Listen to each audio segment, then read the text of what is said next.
இது ஃபர்ஸ்ட் மலேசியாவின் செய்திகள் உங்களுக்காக.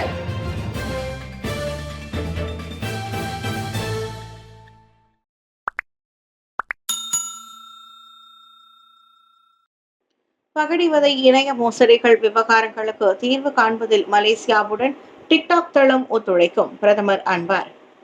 பகடிவதை மற்றும் இணைய மோசடி விவகாரங்கள் பிரச்சினைக்கு தீர்வு காண்பதில் தொடர்பு அமைச்சு, மலேசிய தொடர்பு பல்லூடக ஆணையம் மற்றும் பேங்க் நிகர ஆகியவற்றுடன் ஒத்துழைப்பதற்கு சமூக வலைதளமான டிக்டாக் உறுதி அளித்துள்ளதாக பிரதமர் ஸ்ரீ அன்வார் இப்ராஹிம் தெரிவித்திருக்கிறார். கடந்த 2022ஆம் ஆண்டு நவம்பர் மாதம் பிரதமராக பதவியேற்ற பின் லத்தீன் அமெரிக்க நாடான பெருவிற்கு முதல் முறையாக அதிகாரப்பூர்வ பயணம் மேற்கொண்டுள்ள அன்வார், டிக்டாக் தலைமை செயல் அதிகாரி சாவ் ஜாவ் சி தலைமையிலான அதன் பேராளர் குழுவை சந்தித்த பின் இதனை தெரிவித்தார்.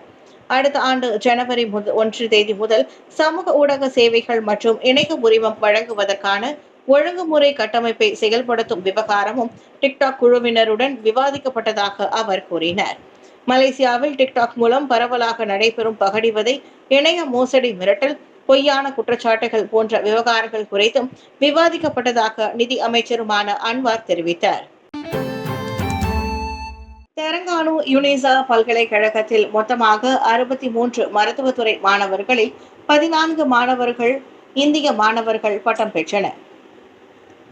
கடந்த 12ஆம் தேதி தெலங்கானாவில் அமைந்துள்ள யுனிசா எனும் சுல்தான் ஜைனல் அபிதின் பல்கலைக்கழகத்தின் 16ஆம் பட்டமளிப்பு விழாவில் மொத்தம் 63 மருத்துவத்துறை பட்டதாரிகளில் 14 இந்திய மாணவர்கள் பட்டம் பெற்று தங்கள் குடும்பத்திற்கும் சமூகத்திற்கும் பெருமை சேர்த்தனர். கல்வியின் வழி சமூகம் வளர்ச்சி காண்கிறது என்பதற்கு எடுத்துக்காட்டாக உள்ள இவர்களின் அடைநிலைக்கு பெற்றோர்களின் பங்களிப்பை மிகவும் பிரதானமாக இருந்ததாக பட்டம் பெற்றவர்கள் தங்கள் மகிழ்ச்சியையும் பெருமையையும் வெளிப்படுத்தினர். இவர்களில் தற்போது இப்போ பெரிய மருத்துவமனையில் மருத்துவராக பணிபுரியும் சித்யாவனை சேர்ந்த சுரேந்திரன் ஜெகதீசனும் ஒருவராவார். இந்த வெற்றிக்கு தமது தாயார் சுந்தரி முத்துசாமி கொடுத்த ஊக்கத்தையும் செய்த தியாகத்தையும் நன்றி உணர்வோடு நினைவு கூர்வதாக சுரேந்திரன் கூறினார். பாலியில் அனைத்துலக அறிவியல் புத்தாக்க போட்டி, ஜொஹூர் ரினி தோட்ட தமிழ் பள்ளி மாணவர்கள் விருதுகள் வென்ற சாதனை. இந்தோனேசியாவின் பாலியில் நடைபெற்ற அனைத்துலக புத்தாக்க அறிவியல் போட்டியில் ஜொஹூர் ரினி தோட்ட தமிழ் பள்ளி மாணவர்கள் விருதுகளை வென்று சாதனை படைத்தனர். அவர்கள் ஒரு தங்கப் பதக்கத்துடன் இந்தோனேசிய அறிவிப்பாளர் சங்கத்தின் சிறப்பு விருது மற்றும் அனைத்துலக நீதிபதிகளின் விருதையும் வென்றனர். இந்த போட்டியில் 12 நாடுகளை சேர்ந்த சுமார் 1000 குழுவினர் பங்கேற்றனர். ஆசிரியைகள் திருமதி பவித்ரா மற்றும் ஆசிரியை திருமதி திவ்யா ஆகியோரின் வழிகாட்டல் துணையுடன் படிவ 2ஆம் நிலையை சேர்ந்த ஸ்ரீ லஸ்மிதா, சா வந்தனா, கோ ஹிர்த்தனா மற்றும் பிரஸ்மா ஆகியோர் இப்போட்டியில் வெற்றி பெற்றனர். இம்மாணவர்கள் vision super hero IoT colony எனும் புத்தாக்க கண்டுபிடிப்பின் உருவாக்கி சாதனையை படைத்தனர். இந்த காலனி பார்வை திறன் குறைந்தவர்களுக்கான சிறப்பு தொழில்நுட்ப நவீன காலனி. இது பயணீட்டாளர்களின் பாதுகாப்பிற்கான அறிகுறிகளை வழங்கி வழிகாட்டும் IoT அம்சங்களை கொண்டுள்ளது. இந்த போட்டியில் வெற்றி பெற்ற மாணவர்களையும் அவர்கள் தயார்படுத்திய ஆசிரியர்களுக்கும் ரினி தோட்ட தமிழ் பள்ளியின் தலைமை ஆசிரியை திருமதி தமிழ்ச்செல்வி தனது பாராட்டை தெரிவித்துக் கொண்டார். குவாலகுராவில் மோட்டார் சைக்கிளை இடித்து தள்ளிவிட்டு தப்பியோடிய காரோட்டி கைது. பேரா குவாலகுரோவில் மோட்டார் சைக்கிளில் சென்ற 2 ஆடவர்களை மோதி தள்ளிவிட்டு தப்பியோடிய வைரலான வெள்ளை நிற காரோட்டி கைதாகியுள்ளார்.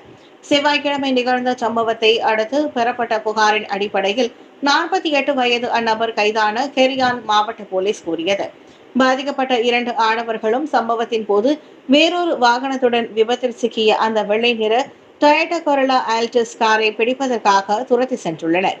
அதை தெரிந்து கொண்ட காரோட்டி அவர்களின் மோட்டார் சைக்கிளை இடித்து தள்ளிவிட்டு தப்பியோடினர். கைதான ஆடவரின் காரும் பறிமுதல் செய்யப்பட்டுள்ளது. குற்றவியல் சட்டம் மற்றும் சாலை போக்குவரத்து சட்டத்தின் கீழ் இச்சம்பவம் விசாரிக்கப்படுகிறது. வேப் புகைத்ததால் தலை சுற்றல், பள்ளி கட்டடத்தில் இருந்து விழுந்த 2ஆம் படிவ மாணவன். பெலிஸ் கங்காரில் வேப் புகைத்ததால் தலை சுற்றலுக்கு ஆளான 2ஆம் படிவ மாணவன் பள்ளியின் முதல் மாடி கூரையில் இருந்து கீழே விழுந்து காலில் காயமடைந்தான். நேற்று காலை 11 மணி அளவில் இச்சம்பவம் நிகழ்ந்ததாக மாநில கல்வி இலாகா கூறியது. ஓய்வு நேரம் முடியும் போது வகுப்பறையில் அவன் வேப் புகைத்துள்ளார். ஆனால் திடீரென தலை சுற்றல் மற்றும் மயக்கம் வருவது போல் இருந்ததால் முதல் மாடியின் கூரை வழியாக அவன் இறங்கி நடந்து சென்றான். தலை சுற்றியதால் தரையில் விழுந்தவன் மயக்கத்தில் ஏதேதோ உளர அவனை ஆசிரியர்களால் கட்டுப்படுத்த முடியாமல் போய் போலீஸ் வரவழைக்கப்பட்டது. பின்னர் கங்கார் கிளினிக்கிற்கு கொண்டு செல்லப்பட்டு பரிசோதனை நடத்தப்பட்டதில் அவன் போதைப்பொருள் உட்கொண்டிருக்கவில்லை என்பது உறுதி செய்யப்பட்டது.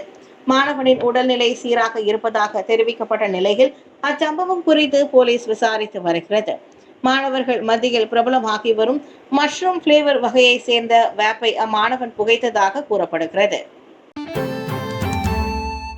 மீண்டும் தொடரும் வெள்ளை மாளிகை பாரம்பரியம், கைகுலுக்கிய பைடன் ட்ரம்ப். அமெரிக்காவின் அடுத்த அதிபராக தேர்வாகியுள்ள டொனால்ட் ட்ரம்ப் வெள்ளை மாளிகைக்கு அதிரடியாக திரும்பி அதிபர் ஜோ பைடனை சந்தித்துள்ளார். இருவரும் கைகுலுக்கி பரஸ்பரம் பரிமாறிக்கொண்ட புகைப்படங்கள் வைரலாகி வருகின்றன.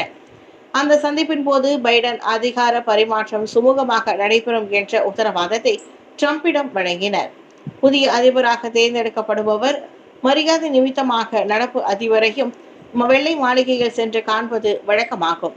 என்னதான் தேர்தலின் போது கடுமையாக மோதிக்கொண்டாலும் தேர்தலுக்கு பிறகு நாடு ஒன்றுபட வேண்டும் என்பதை முன்னிறுத்தி காலம் காலமாக தலைவர்கள் கடைபிடிக்கும் நாகரிகம் அதுவாகும்.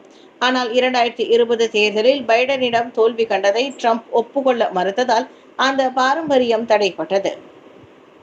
4 ஆண்டுகளுக்கு முன் ட்ரம்ப் இந்த மரியாதையை தனக்கு வழங்காமல் போனாலும் 81 வயது பைடன் எதையும் மனதில் வைத்துக் கொள்ளாமல் இன்று வெள்ளை மாளிகையின் பாரம்பரியத்தை நிலைநிறுத்தியுள்ளார்.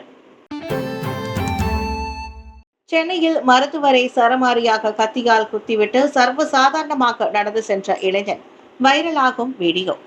சென்னை கலைஞர் நூற்றாண்டு அரசு மருத்துவமனையில் புற்றுநோய் பிரிவின் தலைமை மருத்துவரை இளைஞன் ஒருவன் கத்தியால் குத்திய சம்பவம் பெரும் பரபரப்பை ஏற்படுத்தியுள்ளது. மருத்துவர் பாலாஜியை சரமாரியாக குத்திவிட்டு கத்தியில் இருந்த இரத்தக்கரையை துடைத்து பாக்கெட்டில் வைத்தவன் பின்னை அதை ஓரமாக போட்டுவிட்டு சர்வசாதாரணமாக நடந்து செல்லும் வீடியோ இந்தியா முழுவதும் வைரலாகியுள்ளது.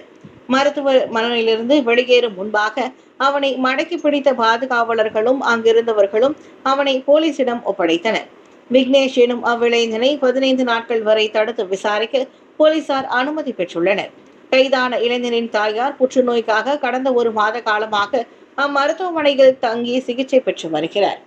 இந்நிலையில் தாயாருக்கு தவறான மருந்தை தந்துவிட்டதாக சந்தேகப்பட்டு மருத்துவமனை அவன் கத்தியால் குத்தியதாக தெரிகிறது. உடலில் 7 இடங்களில் கத்தி குத்துக்கு ஆளான மருத்துவர் பாலாஜி அவசர சிகிச்சை பிரிவில் அனுமதிக்கப்பட்டு அவருக்கு தீவிர சிகிச்சை அளிக்கப்பட்டு வருகிறது. எனினும் அவரது உடல்நிலை சீராக இருப்பதாக தெரிவிக்கப்பட்டது. லெவோடோப்பி லக்கி எரிமலை கக்கும் சாம்பலால் பாலி தீவுக்கான விமான பயணங்கள் ரத்து. இந்தோனேசியாவின் நூசா தென்கிரா திமூர் லெபனான் பாஜோவில் 124 மலேசியர்கள் பாதுகாப்பாக இருப்பது உறுதிப்படுத்தப்பட்டுள்ளது. ஃப்ளோர்ஸ் தீவில் லெவோடோப்கி லக்கி எரிமலை வெடித்து தொடர்ந்து வான்வெளி தற்காலிகமாக மூடப்பட்டுள்ளதால் அவர்களில் 53 பேர் கடல் போக்குவரத்து வழியாக லாபுவான் பாஜோவில் இருந்து வெளியேறியுள்ளனர். ஜகார்த்தாவில் உள்ள மலேசிய தூதரகம் அத்தகவலை தெரிவித்தது. பாதுகாக்கப்பட்ட இடங்களை சேர்ந்த மலேசியர்கள் உள்ளூர் அதிகாரிகள் உத்தரவை பின்பற்றி நடப்பதோடு விமான நிறுவனங்களின் அறிவிப்பை அடிக்கடி சரிபார்த்துக் கொள்ளுமாறு அறிவுறுத்தப்பட்டுள்ளனர். இதனிடையே அந்த எரிமலை வானில் பல கிலோமீட்டர் உயரத்திற்கு தொடர்ந்து புகையையும் சாம்பலையும் வெளியேற்றி வருவதால் ஆசிய விமான நிறுவனங்கள் பெரும் அளவில் பாதிக்கப்பட்டுள்ளன. சிங்கப்பூர் ஏர்லைன்ஸ், ஸ்கூட், ஜெட்ஸ்டார், மலேசியாவின் ஏர் ஏசியா, இந்தியாவின் இண்டிகோ உள்ளிட்டவை அவற்றில் அடங்கும். குறிப்பாக பிரபல சுற்றுலா தீவான பாலிக்கு செல்லும் மற்றும் அங்கிருந்து வரும் விமான பயணங்களை பாதுகாப்பு கருதி அவை நேற்று ரத்து செய்தன. கடந்த சில வாரங்களாகவே வெடித்து வரும் அந்த 1703 மீட்டர் உயர எரிமலையின் சீற்றத்திற்கு இதுவரை 9 பேர் பலியாகி 31 பேர் படுகாயம் அடைந்துள்ளனர். அதே சமயம் 11,000க்கும் மேற்பட்டோர் பாதுகாப்பான இடங்களுக்கு மாற்றப்பட்டுள்ளனர். கனடாவில் டெஸ்லா காரில் தீ, 4 இந்தியர்கள் பலி. கனடாவில் டெஸ்லா மின்சார கார் விபத்துக்குள்ளாகி தீப்பிடித்ததில் இந்தியர்கள் 4 உடல் கருகி பலியாகினர். வேகமாக சென்று கொண்டிருந்த போது சாலை தடுப்பு சுவரில் மோதியதில் அவ்விபத்து ஏற்பட்டது. மோதிய வேகத்தில் காரில் தீப்பற்றியது. அப்போது அவ்வழியே சென்ற ஓர் ஆடவர் இரும்பு கம்பி உதவியால் காரின் பின்பக்க கண்ணாடியை உடைத்து உள்ளே இருந்த 20 வயது பெண்ணை காப்பாற்றினர். ஆனால் காருக்குள் கரும்புகை சூழ்ந்ததால் மேலும் 4 பேர் உள்ளேயே உயிருக்கு போராடுவதை அவர் கவனிக்கவில்லை. கடைசியில் அந்நால்வரும் தீயில் கருகி மாண்டனர். சம்பவத்தின் போது கார் அதிவேகத்தில் சென்றதை உறுதிப்படுத்தி கெனடிய போலீஸ் விபத்துக்கான உண்மை காரணம் இன்னும் கண்டறியப்படவில்லை என்றது.